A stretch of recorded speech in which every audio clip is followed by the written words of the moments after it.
Élu, Dieu est en train de te rendre maintenant tout ce que tu as cessé de posséder à cause des autres. Il y a quelque chose qui s'est déplacé dans les dernières heures. Pas lentement, pas progressivement. D'un coup, comme quand une serrure cède après des années de résistance. Et si tu es ici en ce moment précis, ce n'est pas parce que tu as cherché quelque chose, c'est parce que quelque chose t'a trouvé. Élu, Dieu est en train de te rendre maintenant tout ce que tu as cessé de posséder à cause des autres.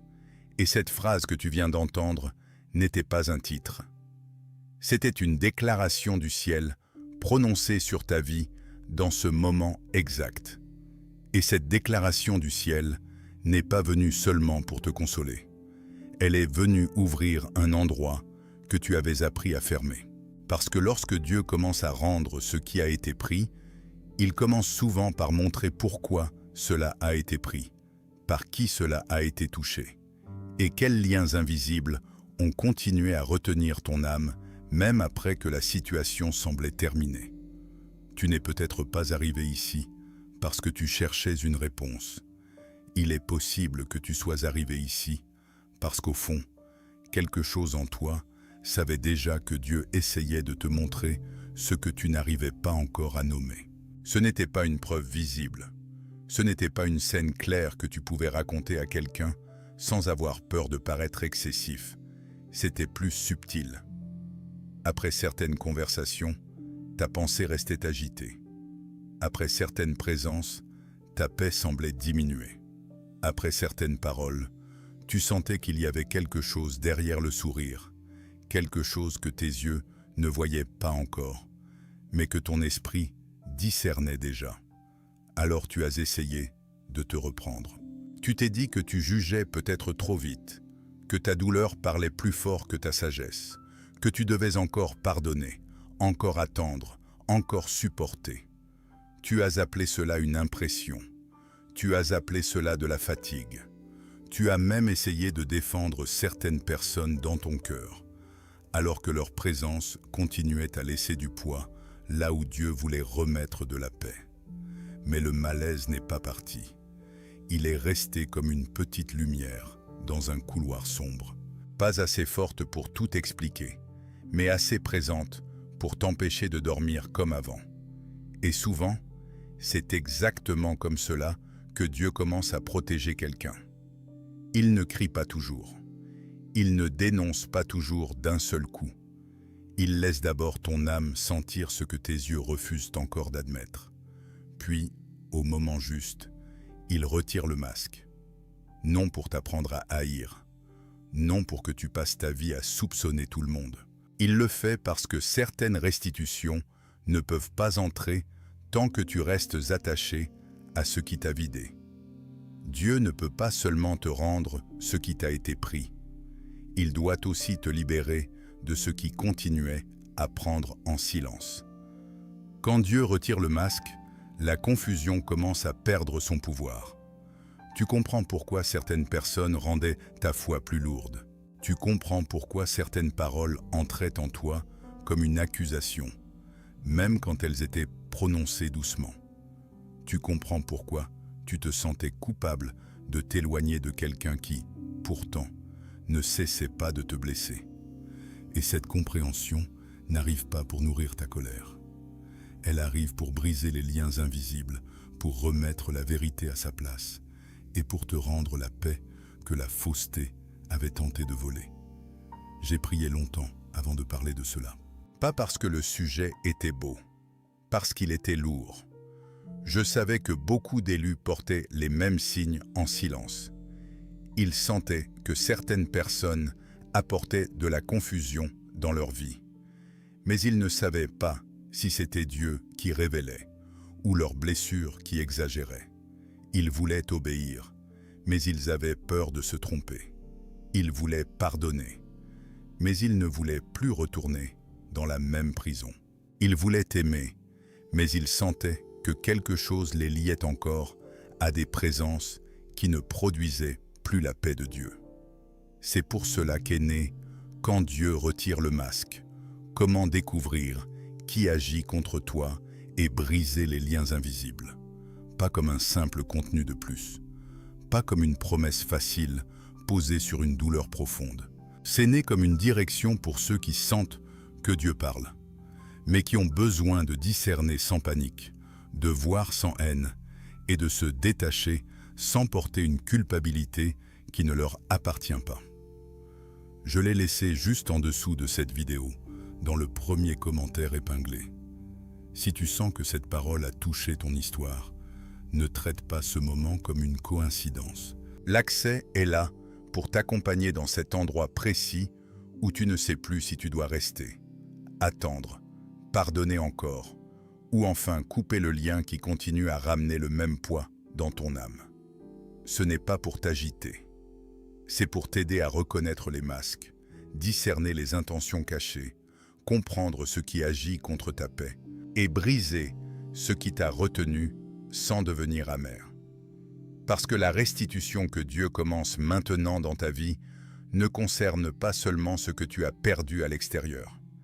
Elle concerne aussi ce que certaines personnes ont déplacé à l'intérieur de toi. Ta confiance, ta légèreté, ton discernement, ta capacité à recevoir sans peur. Et parfois, avant de rendre pleinement, Dieu révèle d'abord ce qui doit cesser d'avoir accès à ton âme. Il montre le visage réel de ce qui te pesait, puis il retire de toi la fausse responsabilité de porter encore ce que d'autres ont déposé. Si cette parole t'a trouvé maintenant, ce n'est peut-être pas parce que tu avais besoin d'entendre une belle phrase. C'est peut-être parce que Dieu est en train de marquer la fin d'un cycle où tu as perdu trop de paix à cause de ceux qui n'ont jamais supporté ton cœur avec vérité. Et quand cette vérité touche enfin l'endroit exact où la blessure s'est formée, quelque chose en toi cesse de lutter. Le bruit intérieur descend, et il reste ce vide profond que seule la présence de Dieu peut traverser. Tu connais ce silence, celui qui arrive après une perte qui n'a pas de mots. Pas la mort d'une personne, la mort d'une version de toi-même. Celle qui faisait confiance facilement, celle qui donnait sans calculer, celle qui croyait que les autres garderaient ce qu'elle leur avait confié. Et puis quelqu'un a pris, ou plusieurs, pas seulement des choses matérielles, des rêves, des années, de l'énergie, de la joie, des morceaux de toi qui ne ressemblaient à rien que tu puisses nommer, mais que tu sentais manquer chaque matin quand tu ouvrais les yeux et que quelque chose en toi était plus lourd que la veille. Tu as posé ton téléphone sur la table un soir et tu es resté là, les mains vides, à regarder le plafond comme si le plafond pouvait te rendre une réponse. Il ne t'en a pas donné. Mais le ciel, lui, avait déjà commencé à agir. Ce poids que tu portes depuis trop longtemps a un nom. Ce n'est pas l'échec. Ce n'est pas la malédiction. Ce n'est pas la conséquence d'avoir mal fait. C'est le signe de ce que tu as porté à la place d'autres. Et Dieu le voit. Il l'a toujours vu. Et ce qu'il prépare maintenant, ce n'est pas une compensation. C'est une restitution. Et entre compensation et restitution, il y a une différence que tu vas sentir dans les secondes qui suivent. Reste. Ce qui vient maintenant était gardé pour cet instant précis. Il y a quelque chose que personne ne te dit dans ces moments de perte. On te dit que le temps guérit. On te dit que Dieu a un plan. On te dit que tout arrive pour une raison. Et ces paroles, même quand elles viennent d'un endroit sincère, ne touchent pas là où ça brûle vraiment. Parce que là où ça brûle, ce n'est pas dans la tête. C'est dans cette partie du corps que tu ne sais pas nommer, mais que tu sens se serrer quand tu penses à ce que tu as perdu. Ce serrement-là, ce silence-là, cette fatigue particulière qui n'est pas celle du corps, mais celle de l'âme, qui a trop porté sans être portée à son tour. C'est exactement là que cette parole arrive ce soir. Dieu est en train de te rendre. Pas dans quelques mois, maintenant, pendant que tu écoutes. La restitution est en mouvement dans ta vie en ce moment même, et le fait que tu sois ici en train d'entendre ceci n'est pas une coïncidence que la logique peut expliquer. C'est un rendez-vous.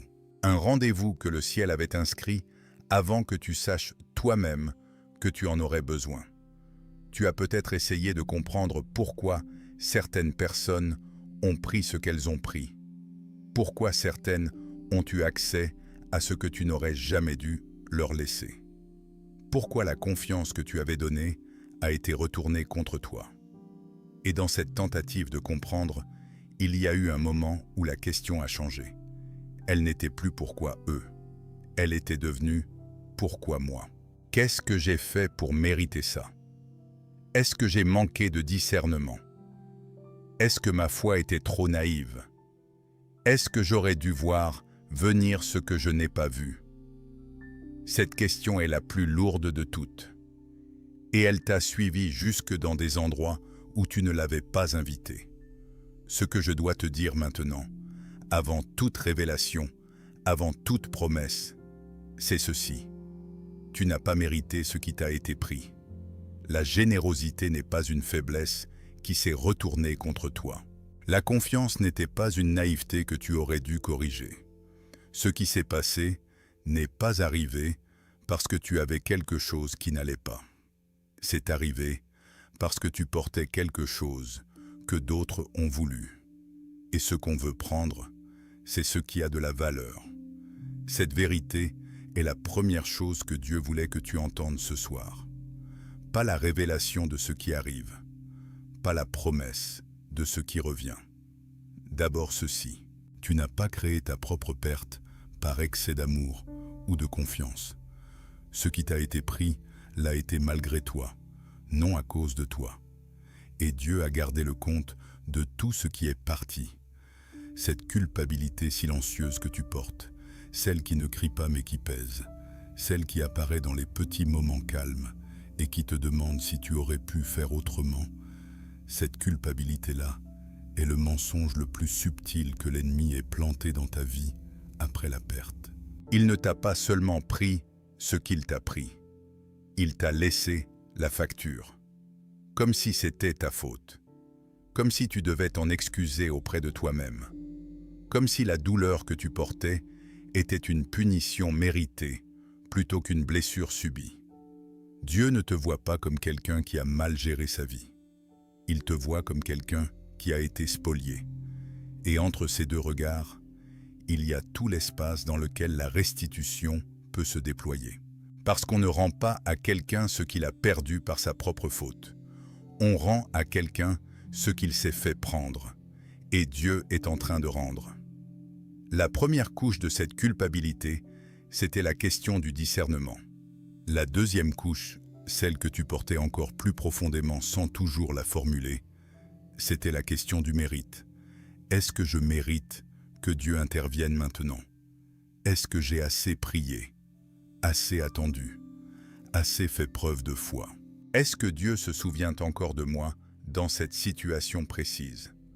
Cette question ne mérite pas une réponse théologique. Elle mérite une réponse directe. Oui, il se souvient. Il n'a jamais oublié. Pas un seul des jours où tu portais ce poids sans comprendre pourquoi il ne se soulevait pas. Il était là. Il comptait. Et ce qui est compté est rendu. Maintenant que ce poids a commencé à se déplacer en toi, ce qui vient dans les prochaines minutes est d'un autre niveau. Ce n'est pas du réconfort. C'est de la révélation. Et la révélation change la perception, pas seulement l'émotion. Tu es celui qui a été gardé pour la restitution. C'est ce nom que le ciel a prononcé sur toi avant que tu saches toi-même que tu en avais besoin. Gardé pour la restitution. Pas gardé pour souffrir encore. Gardé pour recevoir ce qui était en route depuis que la perte a commencé. Parce que dans l'économie de Dieu, rien de ce qui a été pris injustement ne reste pris pour toujours. Il y a un moment de bascule. Et ce moment, pour toi, est en train de s'ouvrir maintenant. Il y a une image dans les Écritures qui parle de celui qui reçoit au double ce qu'il a perdu. Pas au même niveau, au double. Ce n'est pas une promesse poétique. C'est une loi du ciel qui s'applique à ceux qui ont souffert sans avoir causé leur souffrance. Et cette loi est en train de s'activer dans ta vie en ce moment précis. Pas parce que tu l'as mérité par accumulation de prières. Parce que Dieu a regardé ce que tu as traversé et qu'il a dit que c'était assez. Que la période de perte était terminée et que le retour commençait. Ce retour n'arrive pas toujours de la façon que tu imagines. Parfois, ce qui revient ne ressemble pas exactement à ce qui est parti. Ce qui revient est souvent mieux. Plus aligné avec qui tu es devenu pendant le temps que tu portais ce que tu portais. Parce que la perte, même si elle n'était pas méritée, a travaillé en toi. Elle a creusé des espaces que la restitution va remplir d'une façon que l'ancienne version de toi n'aurait peut-être pas su recevoir. Dieu ne se contente pas de te rendre ce que tu avais. Il te rend ce que tu peux maintenant porter avec la profondeur que la souffrance a créée en toi. Reste avec moi. Ce que je viens de dire a peut-être produit quelque chose dans ta poitrine. Un mouvement, un allègement, ou au contraire un resserrement, comme si quelque chose en toi résistait à croire que c'est possible. Ce resserrement aussi est un signe. Il indique l'endroit exact où la restitution va travailler en premier. L'endroit où tu t'es fermé pour te protéger après la perte. Et Dieu ne force pas cette fermeture. Il la tient doucement. Et il attend que tu laisses entrer ce qui est en route. Si tu ressens quelque chose dans ton corps en ce moment, une chaleur qui monte, un souffle qui change de rythme, un poids sur les épaules qui commence à perdre sa consistance, ce n'est pas de l'autosuggestion. C'est la confirmation du ciel arrivant dans ta chair avant que ta pensée ait le temps de valider. Le corps reçoit parfois avant l'esprit. Et ce que ton corps est en train de recevoir, c'est le signal que quelque chose s'est ouvert dans le registre de ta vie. Ce que d'autres t'ont pris peut se diviser en plusieurs catégories. Il y a ce qui était visible, ce qu'on peut nommer, compter, voir. Et il y a ce qui était invisible, ce qui ne se liste pas, mais qui se sent dans l'absence. La joie spontanée que tu n'as plus tout à fait. La confiance immédiate que tu filtres maintenant avant de donner. La légèreté que tu avais avant de savoir que certaines personnes prenaient sans rendre. L'innocence de croire que les choses que tu construisais avec les autres resteraient debout. Tout cela aussi a été pris. Et tout cela aussi fait partie de ce qui est en train d'être rendu. La parole dit que Dieu rend les années que les sauterelles ont dévorées.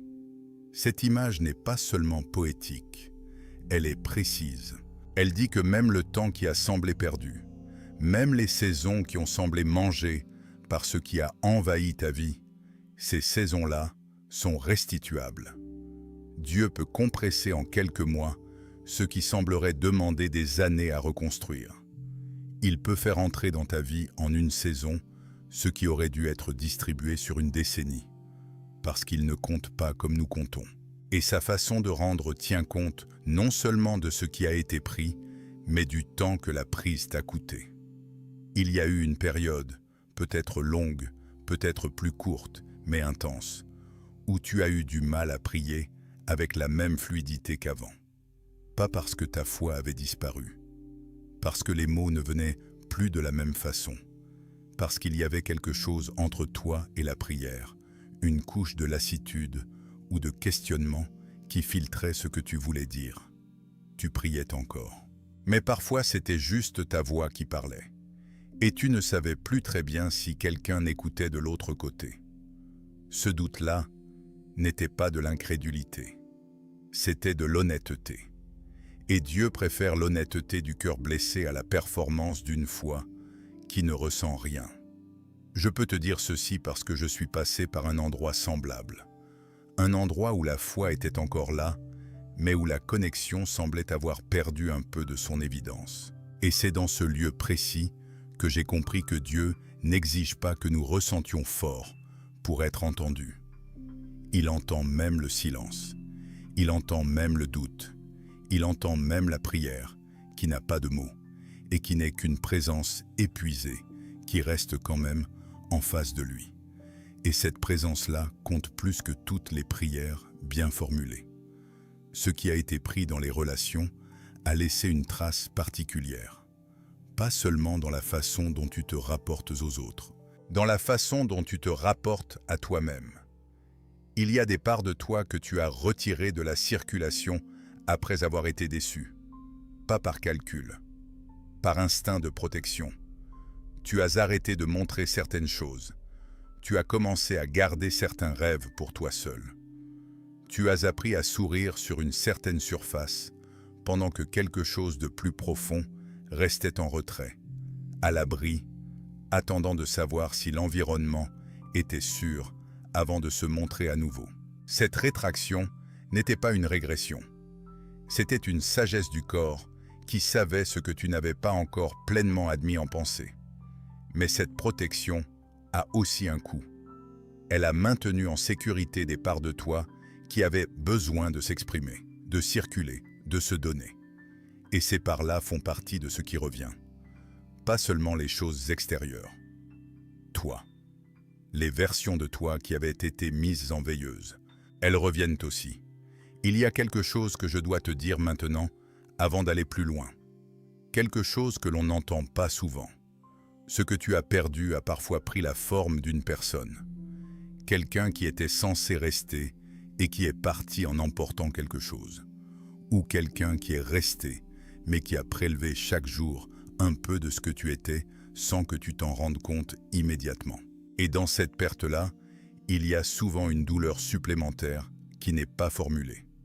La douleur d'avoir été choisi comme cible, d'avoir été vu par quelqu'un qui a calculé ce qu'il pouvait prendre.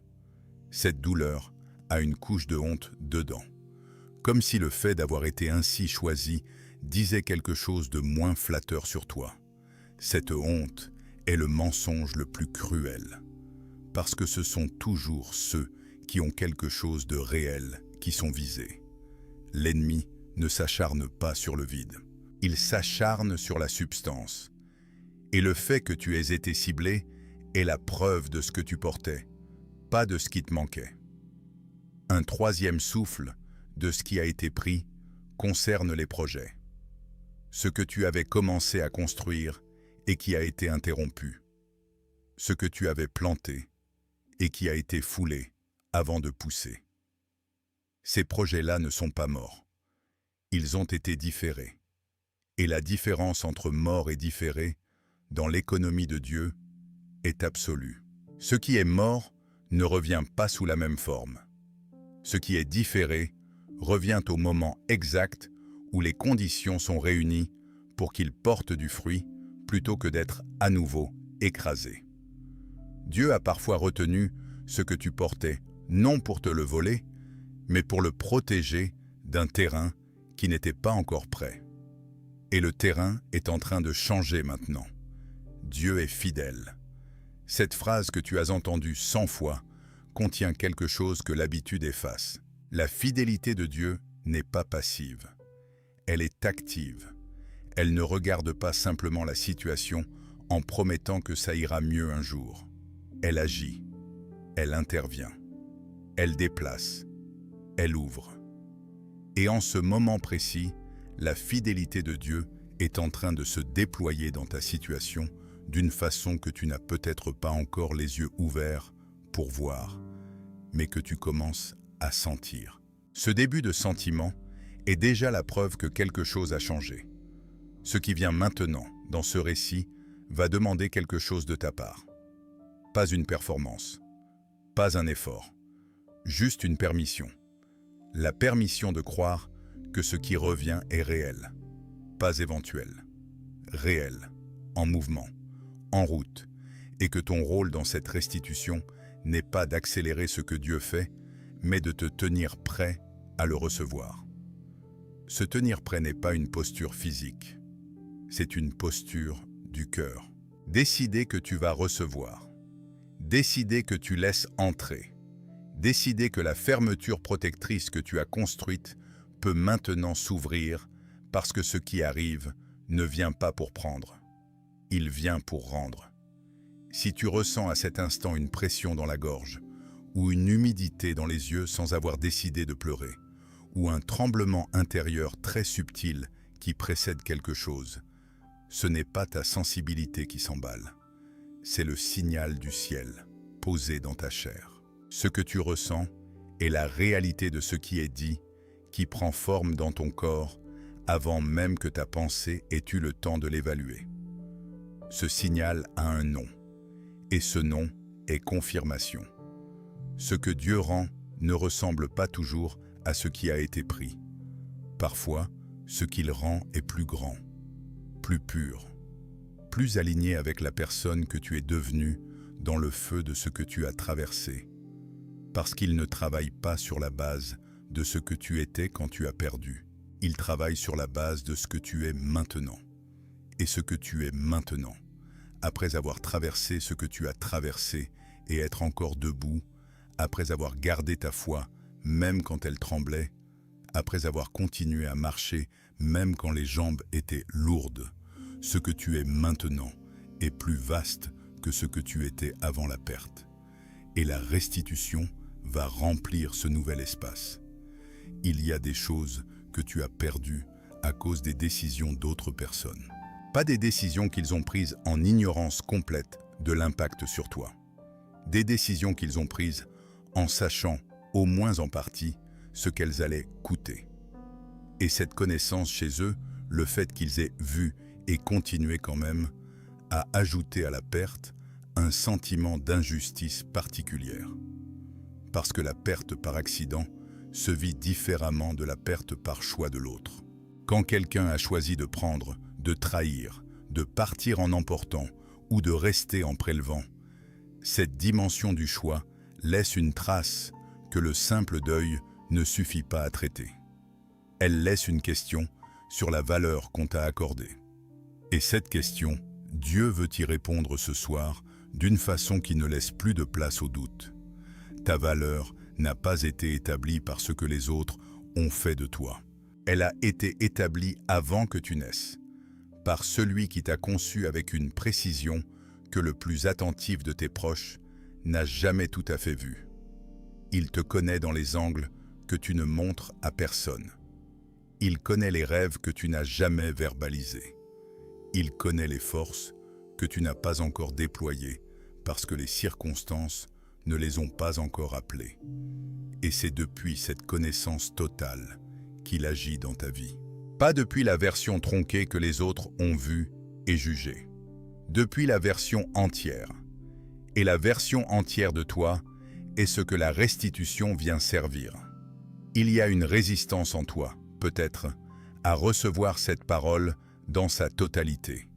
Une partie de toi qui dit que c'est beau à entendre, mais que ta situation est trop concrète, trop spécifique, trop compliquée pour que des mots généraux sur la restitution puissent vraiment s'y appliquer. Cette résistance est légitime. Elle vient de vraies expériences où les belles paroles ne se sont pas traduites en réalité tangible. Mais ce que je veux te dire sur cette résistance est ceci. Dieu connaît ta situation précise. Il n'a pas besoin que tu lui résumes les détails. Il les connaît avec une précision qui dépasse ce que ta mémoire peut en garder. Et c'est depuis cette connaissance précise, pas depuis une généralité, qu'il est en train d'intervenir. La restitution qui arrive n'est pas standardisée. Elle est sur mesure. Elle correspond aux contours exacts de ce qui a été pris dans ta vie, avec ta texture personnelle, dans ton histoire particulière. Ce qui est sur mesure prend plus de temps à fabriquer. C'est peut-être pourquoi tu as attendu. Pas parce que Dieu avait oublié. Pas parce que ta prière n'atteignait pas. Parce que ce qui revient dans ta vie est taillé pour toi avec une précision qui demande du temps de préparation. Et maintenant, la préparation est terminée. Et ce qui a été préparé est en route. Je veux m'arrêter ici pour te demander quelque chose. Pas sur ce que tu vas faire. Sur ce que tu veux laisser entrer. Parce que la restitution a besoin d'une porte ouverte pour entrer. Elle ne force pas. Elle se dépose là où il y a de la place. Et la place se crée quand tu décides de laisser entrer ce qui revient, au lieu de continuer à protéger l'endroit vide que la perte a laissé. Cet endroit vide, tu l'as peut-être gardé fermé pour ne pas être à nouveau vulnérable. C'est compréhensible. Mais ce qui entre maintenant ne vient pas pour refaire la même douleur. Il vient pour changer la nature de ce qui est en toi dans cet espace précis. Tu as attendu plus longtemps que tu ne l'aurais voulu. Il y a eu des moments où l'attente semblait déraisonnable, où tu ne comprenais pas pourquoi les choses que tu voyais autour de toi n'arrivaient pas pour toi, où tu regardais d'autres recevoir et tu te demandais si tu avais raté quelque chose, si tu avais mal compris les règles, si ta façon d'attendre était défectueuse. Cette attente n'était pas un manque de foi, c'était une saison. Et les saisons ont une durée que nous ne fixons pas, mais elles ont une fin. Et cette saison-là, la saison de la perte et de l'attente de ce qui revient, est en train de se refermer. Ce qui commence maintenant ne ressemble pas à la saison qui se ferme. Ce qui commence maintenant ressemble à l'arrivée. La parole dit que ceux qui sèment dans les larmes moissonneront dans la joie. Il ne dit pas qu'ils moissonneront peut-être. Il dit qu'ils moissonneront. Le futur de cette promesse est absolu, sans condition de performance ou de mérite supplémentaire. Ceux qui ont semé dans les larmes, et tu as semé dans les larmes, moissonneront dans la joie. Et cette